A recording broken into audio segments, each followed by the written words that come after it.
ፓወርፖይንት ለማዘጋጀት ጊዜ ከሌላችሁ ወይም ደግሞ ለማዘጋጀት ስልችት ካላችሁ ኤአይን ተጠቅማችሁ በ2 ደቂቃ ውስጥ እንደዚህ አይነት የሚገርም ፓወርፖይንት እንዴት እንደምትሰሩ ላሳያችሁ። ከማሳየት በፊት አራንተ ስለቼ ብራዘር ፎሎ አድርግ እንዴ አሁን አላደረክም? እሺ ችግር የለውም ወደ ስኒድ። በመጀመሪያ ወደ ጉግል ክሮም ትገቡና እዚህ ጋር ጋማ ዶት አፕ ብላችሁ ሰርች ታደርጋላችሁ። ከዛ በኋላ እዚህ ጋር ክሬት ኒው ትልታላችሁ። እዚህ ጋር ጀነሬት የሚለውን ትመርጣላችሁ።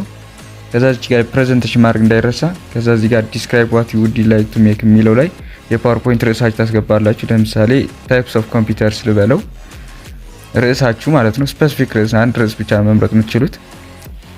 ከዛ ጀነሬት አውትላይን ትሉታላችሁ። እንደዚህ በሚገርም ፍጥነት አውትላይን ጀነሬት ያደርጋል። እያንዳንዱ ኤዲት ማድረግ ትችላላችሁ። ኤዲት ይደረጋል፣ መደለትም ትችላላችሁ። ከዛ ኮንቲኒው የሚለው ታች ትመርጣላችሁ። ከዛ ቲም ትመርጣላችሁ። ከለሩ ለምሳሌ እዚህ ጋር ኔቡላ የሚለው ልምረጥ። ጀነሬት ትሉታላችሁ።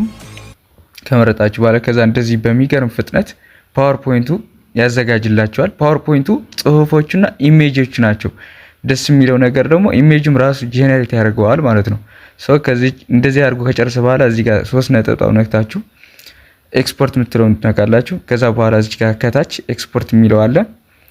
ከዛ እንደፈለጋችሁ በፒዲኤፍም በፓወርፖይንት ማድረግ ትችላላችሁ እንደፈለጋችሁ። ከዛ ለምሳሌ በፓወርፖይንት ላድርገው። በቀጣይ ደግሞ በአዲስ ነገር እስከምንገናኝ ድረስ ሰላም ቆይልኝ። ሰላም ለሀገራችንም ይሁን።